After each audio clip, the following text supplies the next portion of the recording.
Today, we are going to talk about the different levels of wealth, right? Most times people think about wealth just as it relates to money, but actually, money is the lowest level when it comes to wealth, right? So, we're going to get into it, and hopefully, this perspective is helpful for you in having a more well rounded approach to how you think about building the life of your dreams.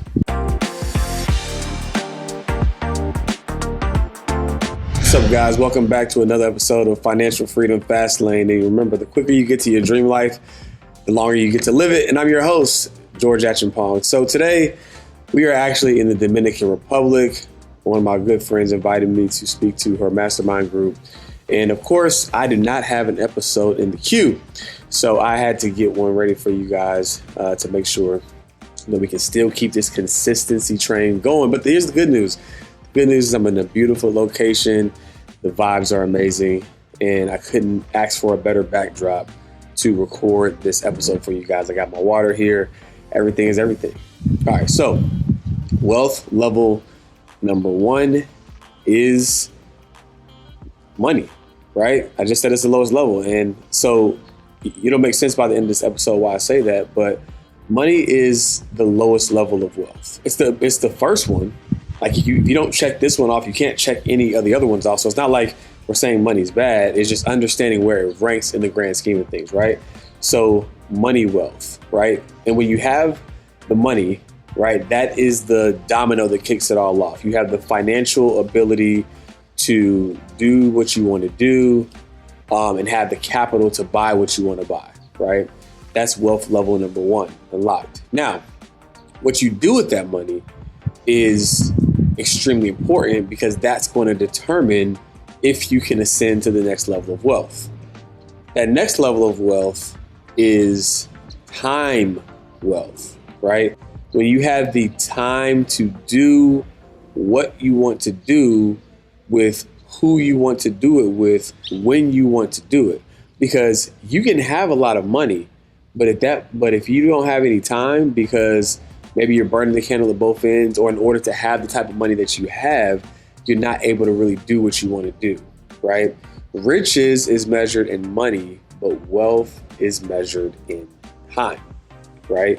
And so time wealth is extremely important because if you don't have that, then it's almost worse than not having money in a sense, because it's like, man, I have the resources to do what I want to do, but now I don't have the time. I don't have the ability to take advantage or capitalize on the financial resources that I have. The next level of wealth is health wealth, right? Health wealth. Because here's the thing. If you're not healthy, even if you have the time, you won't be able to enjoy it because you are not healthy, right? Whether that means you're in and out of the hospital, whether that means you just physically don't feel up to doing things and enjoying the fruits of your labor. So health wealth is incredibly important. Now, why am I breaking down these different levels? Because the thing is this.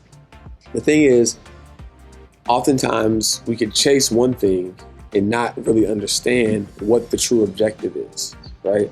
Money, the reason why it's the lowest level is because money is just represents the tool, right?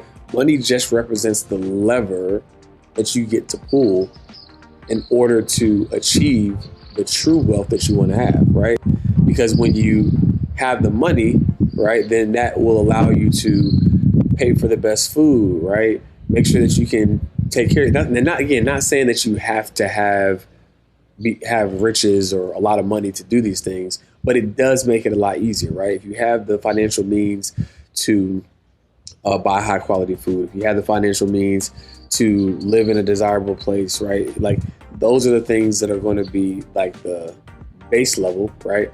Once you check the box, but none of those things can happen if you don't first get the money, right? So it's the lowest, but it's the first. As a great philosopher once said, shout out to Chris Johnson, he said, money is not the most important thing. Get you some so that you can focus on what is, right? Money is not the most important thing. But if you don't have it, what's going to happen is is not going to start the domino effect for everything else that you want to do. It's kind of like Maslow's hierarchy of needs. How can you focus on all these other great and grand things when you're trying to figure out how to pay the bills, how to get things done, right? The way I like to look at it is like this.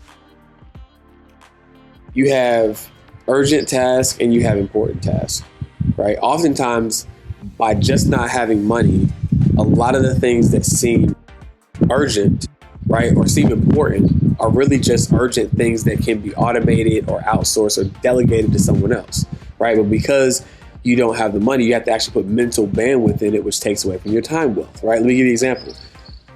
Technically speaking, if you don't pay your rent or your mortgage on time, that's bad, right? If it's due, you can get late fees, you can get evicted, right? Like there's things that can happen, right? If you don't pay your light bill, you can get kicked out, or not kicked out, but sorry, the lights can get cut off, right? That's true. But the truth is that while that might be urgent, it is not important. That is not something that you have to spend a lot of time thinking about, right? Like, so if you had the financial resources to where you could just automate all of those bills, guess what? You've now freed up the mental bandwidth to focus on other things. Like things don't have to be emergencies or they don't have to be urgent anymore because all you had to do is automate it or delegate it, right? But the reason why you can't is because you're waiting on that check to come in. And you got to make sure you have enough money. You got to move this around. Like you have to put real thought into it, right? So that's why it's important. When you can just set everything up on autopilot, right? That's one less thing you got to worry about. A lot of things that used to be urgent are now just checking the box exercises that either done by somebody else or are done by technology and just automating, right? Not saying you still don't want to have a pulse on making sure that you know what you're paying, when it's due, et cetera. But at the same token, like that shouldn't be something that you're spending real time with, right? You should have the financial resources to where it can be automated or something simple, but that takes up a lot of mental bandwidth for people because they're still trying to figure out where money is coming from. And that shouldn't make you feel bad. I'm not saying that like if you're still in that phase of figuring it out, that's fine, but it's important to understand the value and the power. A lot of times people think getting more money is just so that you can be in places like this and be on the beach all day. That's not the case, right? Like a lot of life is about fulfillment. A lot of life is about enjoyment. A lot of life is about connection. But if you don't have the resources that give you back your time in order to enjoy those things, then you're not going to be able to take advantage of it, right?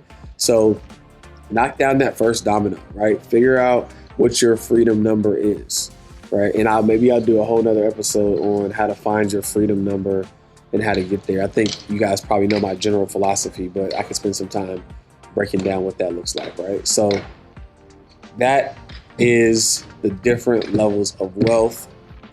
I hope that perspective is helpful for you in prioritizing how you think about your time, how you think about your day, how you think about what your actions need to be, right? First is I gotta generate income, and I gotta take that income and I gotta buy assets. Because the moment I can buy assets that can cover my lifestyle, now I've checked that first box of money wealth, right?